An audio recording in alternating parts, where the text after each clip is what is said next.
Assalamualaikum warahmatullahi wabarakatuh. Kembali lagi kawan di Legenda Catur Dunia.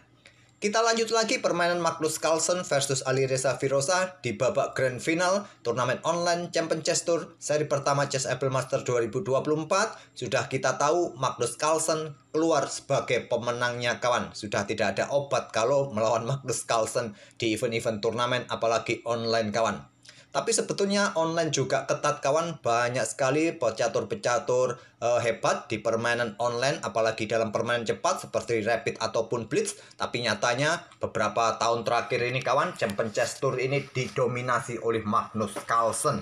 Ataupun di turnamen online lainnya seperti Speed Chess Championship, juga Magnus Carlsen mendominasinya kawan.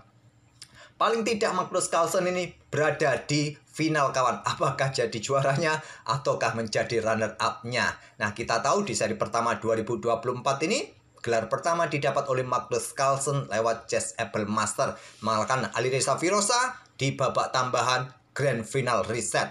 Pada Grand Final pertama Alireza mengalahkan Magnus, gamenya sudah kita ulas, dan admin ini juga kurang mengerti kawan mengenai format di Grand Final. Selalu ada Grand Final tambahan kawan. Saat pemenang di final ini kalah oleh lawannya di Grand Final pertama, selalu ada babak tambahan kawan. Kecuali di final ini kalau Magnus Carlsen setelah mengalahkan Denis Lazovic dan langsung mengalahkan Alireza Firoza di Grand Final, sudah tidak ada babak tambahan lagi. Nah, kebetulan pemain dari bracket bawah ini naik ke bracket atas dan mengalahkan Magnus di Grand Final pertama kawan, masih perlu tambahan babak lagi, yaitu Grand Final Reset, di mana Magnus Carlsen akhirnya membalas kekalahannya 2-0 langsung kawan. Dan Magnus Carlsen keluar sebagai pemenang seri pertama Champion Chess Tour Chess Apple Master 2024. Tadi kita sudah lihat dua game dari Magnus Carlsen ataupun Alireza. Sekarang game yang akan kita ulas tentu Grand Final 2 ini. Langsung ke papan analisis, langsung dua game kita ulas. Nah, di sini game pertamanya Carlsen putih, pion D4, Alireza kuda F6, dan gajah G5. Magnus bermain dengan Trompowsky attack kawan. Langsung keluar untuk menyerang kuda, idenya simpel, merusak struktur pion bertumpuk di lajur F. Nah, untuk menghindari pion bertumpuk, kebanyakan kuda ke E4 serang gajah, kebanyakan ke F4, atau dengan pion H4, atau gajah mundur kawan. Anggap saja jalur utama kalian pilih dengan gajah F4. Nah, biasanya akan dibalas counter attack lewat pion C5. Selanjutnya ada pion F3 usir kuda. Nah, di sini menteri bisa keluar ke petak A5 skak kawan untuk menjaga ruang-ruang gelap ini. Ya, kalau diblokade dengan pion di sini kawan, baru di sini kuda bisa mundur kembali. Oke, di sini Alireza memilih dengan pion D5, salah satu opsi juga. Selain pion E6 ini juga salah satu opsi kawan. Setelah pion D5, kebanyakan di sini gajah langsung sikat kuda F6 kawan agar pion bertumpuk. Ide sederhananya seperti itu. Engine juga menyukai langkah ini kawan, memilih dengan langkah pion E3 terlebih dahulu. Ada counter pion C5, kuda D2, mempersilahkan hitam mendahului pertukaran, tapi Alireza kuda C6 terlebih dahulu memberikan tekanan bagi petak D4. Baru sekarang backup dengan pion C3, pion C pukul pion D4, ambil balik menggunakan pion E agar tidak memberikan kesempatan juga kuda macam-macam kawan ke petak B4 nanti. Nah, di sini ada pion H6. Gajah tetap dipertahankan di diagonal gelap ini, kemudian gajah F5, lanjut Alireza. Melanjutkan pengembangan kuda G ke F3, pion E6 sekarang. Gajah E2, gajah D6. Kemudian rokade, Magnus Carlsen rokade pendek, menteri naik ke C7, mempersilahkan gajah sikat kuda, idenya simpel kawan, nanti rokade panjang dan lajur G bisa dimanfaatkan benteng-bentengnya. Stockfish menyarankan sikat kuda ini kawan. Setelah diambil balik, nah di sini kalian bisa melanjutkan counter dengan pion C4. Nah, anehnya juga di sini ada opsi bagi hitam dari Stockfish memilih rokade pendek kawan, tidak rokade panjang lagi. Oke, kembali lagi ke permainan aslinya. Gajah G3 langsung menantang pertukaran gajah gelap, diterima oleh Alireza, ambil balik menggunakan pion H. Nah, di sini rokade pendek disarankan oleh Stockfish, tapi Alireza memilih menyerang kawan dengan pion-pion sayap rajanya dengan pion H5 terlebih dahulu. Benteng E1, sekarang giliran pion G6. Kemudian di sini kuda manuver ke F1, giliran kuda G4. Lanjut Alireza menekan pion yang di sini, hentikan laju pion di sini kawan. Nah, persiapan juga nanti berikan jalan bagi pion F-nya, pion G-nya, pion H-nya. Di sini menteri naik ke D2. Alireza rokade panjang. Pion B4 langsung diluncurkan serangan lewat sisi kiri sekarang oleh Magnus Carlsen. Raja B8, pion A4, pion F6, persiapan pion G5-nya. Kuda GH4, serang gajah kawan. Nah, di sini Stockfish menyarankan kuda bergerak ke peta E7 untuk backup gajah, tapi memilih dengan pion G5. Kuda sikat gajah, ambil balik menggunakan pion E kawan. Kemudian di sini gajah D3, serang pion. Nah, ada opsi pion ini didorong untuk diadu, menghindari serangan gajah juga, tapi memilih dengan langkah kuda ke peta E7 masih cukup normal, cukup wajar juga untuk backup pionnya. Nah, sekarang pion F3 usir kuda. Kuda mundur ke peta H6, diikuti benteng diangkat naik ke peta E6 untuk serang pion di sini. Kuda H bergerak ke peta G8, jaga pion, opsi dari Stockfish, tapi memilih dengan benteng H yang digeser ke F8. Sekarang dobling benteng A ke E1, serang kuda. Kuda mundur ke C8 kembali. Nah, di sini mulai dorong pion lagi Magnus Carlsen ke A5. Kuda manuver ke D6, lanjut Alireza. Kemudian ada pion A6, lanjut Magnus. Tentu saja ditolak dengan pion B6. Sekarang kuda diaktifkan kembali oleh Magnus untuk menyerang pion di sini kawan. Di sini kawan juga. Kalau kalian coba backup menteri ini bergerak ke peta C6 untuk backup pion di sini. Nah, berlanjut dengan pion B5, tetap pion ini akan jatuh kawan. Memilih dengan langkah menteri ke peta D7, Alireza mencoba menekan benteng. Kuda caplok pion D5. Nah, kuda bergerak ke peta E4. Memutus koneksi kedua benteng, benteng jatuh di langkah berikutnya. Langsung dikorbankan oleh Magnus kawan.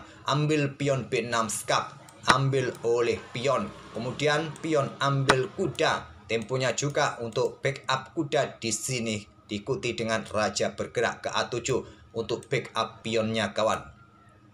Kalau Stockfish lebih menyukai aktifkan kuda, tapi memilih raja ke peta A7 untuk backup pionnya agar pionnya masih ada untuk melindungi raja. Nah, di sini pion B5 perkuat rantai posisi pionnya. Sekarang pion F pukul pion E4, gajah ambil balik, pion E4 tetap pertahankan kuda. Nah, menteri ambil pion B5, balas Alireza. Sekarang pion C4 ditawarkan kawan, tidak berani ambil. Menteri bergeser ke A5 menantang pertukaran menteri. Kenapa tidak berani ambil? Karena ancamannya jelas, ada benteng ke sini kawan. Nah, bisa menyusup nanti ke baris ke-7. Oleh karena itu ditolak, menteri ke A5 menantang pertukaran. Ditolak dengan langkah blokade kuda B4 dan persiapan skak garbuan pada menteri. Ada benteng C8 untuk pertahankan peta C6-nya ataupun juga serang pion. Nah, Stockfish ada opsi dengan pion C5, pertahankan pion dengan gajah D3 atau gajah D5, tapi memilih dengan langkah kuda ke C6 skak. Garbuan menteri. Maksud Magnus Carlsen sebagai berikut, untuk mengembalikan kualitas perwira kawan, sehingga kita dapat benteng plus dukungan perwira minor, yaitu putih mendapatkan dukungan gajah terang, hitam punya kuda. Magnus unggul satu pion untuk sementara waktu kawan, tapi pion ini juga bisa jatuh. Nah, langsung ambil pion ini, tak ada masalah bagi hitam, tapi memilih aktifkan kuda terlebih dahulu. Ancam pion di sini, ancam pion yang di sini. Nah, nanti kalau mendapatkan pion yang di sini, ya tentu 3 pion melawan 1 pion. Hitung-hitungan kalkulasinya kawan, ya bisa lolos 2 pion. Ataupun juga ingin mendapatkan pion pusat agar putih tidak mempunyai pion terkoneksi di pusat yang bisa mengganggu kawan. Nah, pion dorong terlebih dahulu oleh Magnus, baru sekarang raja ambil pion A6. Giliran pion C5 sekarang didorong, ada benteng D8. Lanjut Alireza, hentikan laju pion. Benteng diangkat naik ke peta E6 terlebih dahulu. Persiapan discover. Ini juga rentan kawan kena garbuan. Nah, garbuan dilakukan oleh Alireza. Kuda D4. Gajah A4 menyerahkan benteng. Langkah cerdas dari Magnus. Tidak terburu-buru ambil pion ini tadi kawan.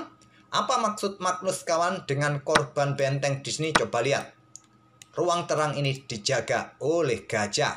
kalian tidak punya kesempatan lagi menghadang pergerakan pion ini, kawan. Naik ke sini masih ada pion, melakukan skat di sini tidak bisa lagi ada gajah, dan tidak bisa lagi nanti juga bergeser ke lajur E ini, kawan. Itulah maksud Magnus Carlsen korban kualitas. Oleh karena itu ditolak memilih raja mundur ke peta A7. Nah, tidak terburu-buru juga untuk ambil pion karena pionnya dalam ancaman. Lari dari ancaman kuda temponya skat. Raja bergeser ke B8, selamatkan pion, maju ke D6, benteng C8. Nah, sekarang benteng ke E4, turun ancam kuda. Kuda ke F5, raja naik ke peta F2 untuk backup pionnya. Menyerahkan pion yang di sini, kawan. Diterima juga oleh Alireza. Tapi ada skak, kawan, dan 2 langkah berikutnya pion mendapatkan dukungan dari benteng di baris belakang. Raja bergerak, pion D7, benteng D5, pion promosi, sikat, ambil balik, dan Alireza menyerah. Yang menyisakan 0,0.2 detik, kawan. Hampir kalah waktu juga dia di sini. Itulah, kawan, permainan Magnus pada game pertama di Grand Final kedua mengalahkan Alireza Firoza. Nah, sekarang seperti apa game keduanya? Langsung, kawan. Alireza mengawali dengan pion E4, pion E5 oleh Magnus. Mereka bermain dengan pembukaan Italia dan pertahanan 2 kuda dipilih oleh Magnus. Tidak lagi kita dapati permainan Freight Lever Attack. Jarang sekali Super Grandmaster bermain dengan permainan seperti ini. Sering saya sebut, kawan. Kalian sendiri sudah tahu. Mungkin kalian lebih suka bermain Freight Lever Attack di pos ronda atau pos kampling atau warung kopi lah, atau mungkin saat melawan Pak RT. Tapi paling umum ya ini, kawan, pion D3 berlanjut gajah C5 Giocho Pianissimo sekarang. Nah, di sini pion C3 rokade ataupun kuda ke C3, kawan, merupakan 3 opsi. Tapi Alireza ingin segera keluar, kawan, keluar menyerang karena pada game pertama dia kalah. Jadi dia punya inisiatif terlebih dahulu untuk memberikan tekanan. Harusnya seperti itu. Putih harus mempunyai inisiatif untuk menyerang, jangan sampai bertahan. Pion H6, gajah H4, gajah tarik mundur ke E7, bertahan, kawan, blokade pin di sini. Nah, gajah tarik mundur ke G3, pion D6. Biasanya setelah pion D6, pion C3 ataupun pion H3, hentikan laju gajah, hentikan laju kuda, kawan. Tapi kalau engine lebih menyukai bermain dengan pion A, A3 kah, A4 kah, inilah yang dipilih oleh Alireza, pion A4. Dihentikan oleh Magnus dengan pion A5 ataupun gajah G4 tadi juga bagus menurut engine, kawan. Dan di sini kedua pemain rokade pendek. Setelah benteng E1, pion G6 dilanjutkan oleh Magnus. Pion H3, ada benteng E8. Di sini kuda C3 melanjutkan pengembangan perwira minor terakhirnya. Gajah tarik mundur ke F8, buka akses bagi benteng ataupun juga siap reposisi Viacento. Kemudian gajah H4 kembali tekan kuda.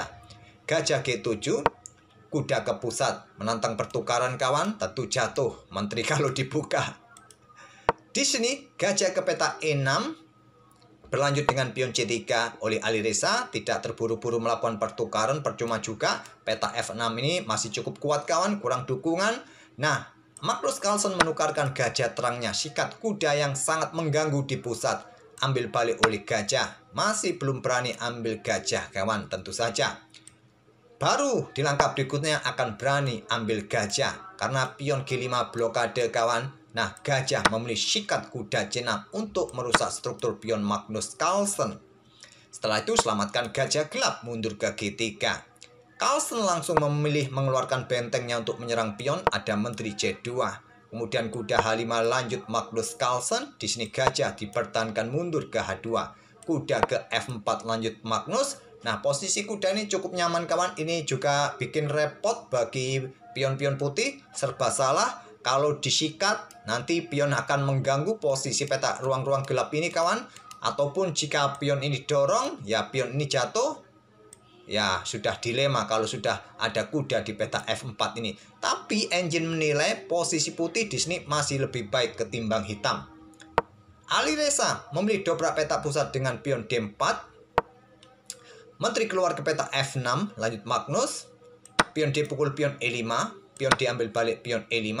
Nah, sekarang manuver kuda ke D2. Persiapan manuver lagi, mencoba nanti pressure pion-pion yang di sini kawan. Ataupun juga di sini ya persiapan benteng kah nanti digeser menepati lajur F. Kita lihat saja seperti apa. Menteri bergeser ke E6. Nah, di sini pion B3 lanjut Alireza untuk dukungan bagi kudanya kawan karena sudah diawasi oleh menteri. Gajah tarik mundur ke peta F8, kuda J4. Nah, gajah bergerak ke J5. Benteng A8 bisa juga untuk mempertahankan pion, tapi Magnus melepasnya. Gajah ke J5, kuda ambil pion A5, balas Alireza. Alireza untung 1 pion, tapi Magnus Carlsen sekarang meluncurkan serangan sisi raja dengan pion G4. Ditolak dengan langkah pion H4, membuat posisi lajur-lajur di sisi kanan sisi raja tertutup. Kuda reposisi ke peta H5 untuk dukungan bagi pionnya nanti ke depan. Nah, di sini dijawab dengan langkah raja bergeser ke peta H1 kawan untuk menghindari pin di sini. Menteri bergeser ke F6, berikan tekanan pion di sini kawan. Di sini ada gajah D3, sikat oleh kuda, ambil balik oleh pion. Menteri bergerak ke F2 menantang pertukaran, ingin rebut pion di sini. Ya terpaksa ambil kawan, ambil balik oleh gajah. Nah, pion di sini dalam ancaman, benteng dalam ancaman. Benteng digeser ke B1, ke F1 juga bisa. Nanti pion akan diambil oleh gajah, memilih ke peta B1 untuk berikan dukungan pion-pion sayap menterinya. Pion F5, jawaban yang bagus dari Magnus Carlsen. Tidak perlu terburu-buru ambil pion ini kawan. Memilih dengan pion F5. Kalau sekarang raja naik, pertahankan posisi pion. Nah, kalian bisa dorong maju ke F4. Tapi yang paling kuat ya pion F, pukul pion E4. Ada pion bebas nanti di lajur ini kawan. Dengan dukungan gajah, petak terakhir, kalian nanti bisa mendapatkan benteng putih. Kalau dihadang dengan benteng A2, baris kedua kawan, kalian dorong saja terlebih dahulu. Sambil menunggu waktu yang tepat, nanti kalian dorong lagi. Memilih dengan langkah pion B4. Benteng B digeser ke D8 kawan. Siap menusuk juga baris kedua. Di sini kuda caplok pion C6. Magnus kehilangan 2 pion. Benteng D6. Ada pion B5 pertahankan kuda. Pion F pukul pion E4. Ada benteng B4 serang pion. Nah, di sini pion didorong maju. Alireza blunder dengan langkah benteng E4, melewatkan kesempatan yang bagus untuk mendapatkan materi temponya skakawan untuk defleksikan posisi raja ini bergerak ke lajur H ataupun ke lajur F kawan. Dan kalian nanti bisa mendapatkan pion atau bisa menghadang pion di lajur E. Anggap saja bergerak ke peta H7 agar tidak kena tempo nanti juga pion bisa jatuh. Nah, benteng kalian geser. Kalaupun ada benteng D2 menjaga pion ini agar bisa promosi kawan, kalian geser benteng ke F1. Nah, disinilah kawan, jika ada benteng di lajur F untuk proteksi gajah, pion didorong, sekarang kalian sikat pion ini kawan. Inilah yang menjadi pembeda. Karena pion tidak diambil dan raja tidak bergeser, hanya menggeser benteng ke E4, ada benteng D2 kawan. Nah, sekarang kalau kalian untuk ambil pion ini sekarang, temponya skak bertujuan seperti tadi, raja bergeser, kalian sudah terlambat. Kalian tidak punya tempo untuk geser benteng F1. Itulah yang menjadi pembeda. Oleh karena itu, langkah telat, benteng menjaga pion siap didorong dan promosi nanti. Benteng F1 sudah terlambat, benteng F8. Inilah yang menjadi pembeda. Raja masih bisa mendampingi benteng. Kalau ada benteng ambil pion kawan, tentu benteng di belakang masih ada yang menjaga. Itulah yang tadi menjadi pembeda. Raja H2, pion E2 membuat posisi Alireza kolaps kawan. Dan sepertinya pada game kedua Alireza kehabisan waktu. 2-0 untuk Magnus Carlsen di babak tambahan. Selamat buat Magnus Carlsen yang menjadi juara seri pertama turnamen online Champions Tour 2024. Tak ada obat melawan Magnus Carlsen.